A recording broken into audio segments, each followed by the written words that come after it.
essentiel que nous mettons sur la table et les priorités de l'Afrique et pour ce sommet.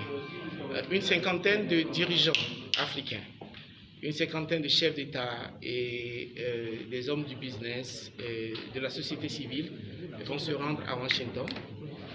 Il importe que l'Afrique mette sur la table des négociations les questions prioritaires. Le monde a besoin de l'Afrique et c'est pourquoi d'ailleurs beaucoup de blocs politiques appellent l'Afrique toujours avec des sommets. Nous le voyons tout le temps avec la Chine, avec l'Inde, la France, l'Union européenne, la Turquie, etc. Il est temps que l'Afrique tire au mieux profit de ces rencontres. Une des questions les plus importantes, c'est la sécurité alimentaire. Il importe que l'Afrique arrive à produire ce dont il a besoin pour se nourrir. L'Afrique détient plus de 60% des terres fertiles du monde. Et pourtant, l'Afrique dépense des milliards chaque année pour acheter de la nourriture. Cela n'est plus acceptable pour la jeunesse d'aujourd'hui. Il faut qu'à Washington, nos dirigeants puissent négocier avec leurs pairs américains comment on peut coopérer pour moderniser l'agriculture en Afrique, pour mieux tirer profit des potentiels que nous avons en Afrique pour produire ce dont nous avons besoin. Il y a la question de l'investissement. Les jeunes aujourd'hui ne veulent plus entendre parler d'aide, mais plutôt d'investissement.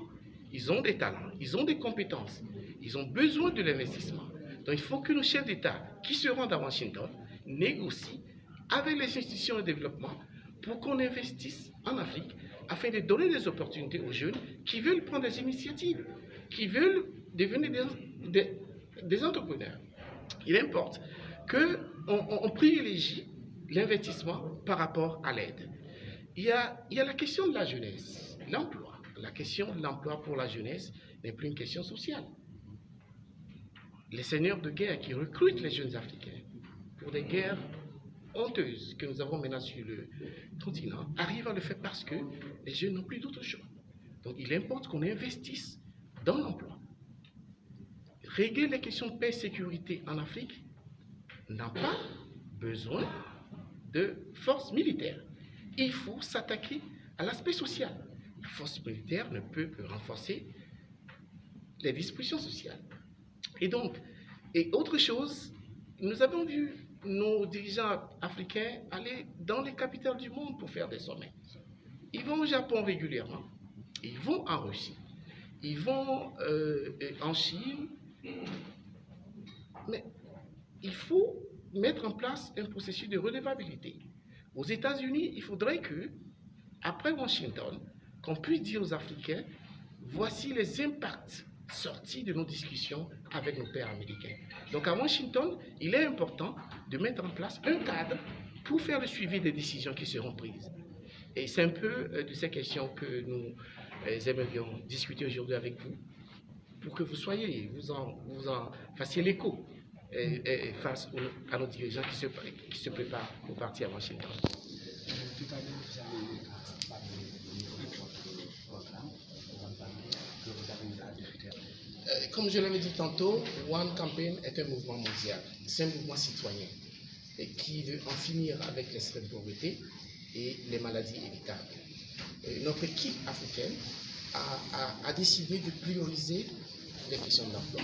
Donc nous avions lancé une campagne au niveau panafricain pour promouvoir la création d'emplois décents pour les jeunes. Et donc au Sénégal, le volet sénégalais de cette campagne a été lancé fin juin cette année. Et nous avons eu l'opportunité d'avoir des discussions avec le ministre de l'Emploi, de la Jeunesse et de l'Entrepreneuriat pour voir comment nous pouvons se joindre à eux et pour que on promeuve l'emploi. Vous savez, chaque année, entre 12 millions et 15 millions de jeunes viennent sur le marché de l'emploi en Afrique, alors que les parties prenantes ne créent qu'environ 3 millions d'emplois. Alors tout ce qui reste tombe dans le sous-emploi, dans le chômage, dans ce qu'on peut appeler l'exploitation. Il faut qu'on en vienne à bout. Donc nous nous sommes mis d'accord avec les techniciens et le ministre lui-même que nous pouvons travailler ensemble avec toutes les parties prenantes pour mettre en place une stratégie nationale pour l'emploi, ce qui mettra ensemble toutes les bonnes initiatives qui ont été prises par le gouvernement sénégalais les 20 dernières années, mais qui sont un peu disparates, les mettre ensemble, et créer une synergie, les harmoniser, et pour pouvoir avoir des impacts un peu plus probants et qui répondent quand même aux besoins d'emploi pour les jeunes.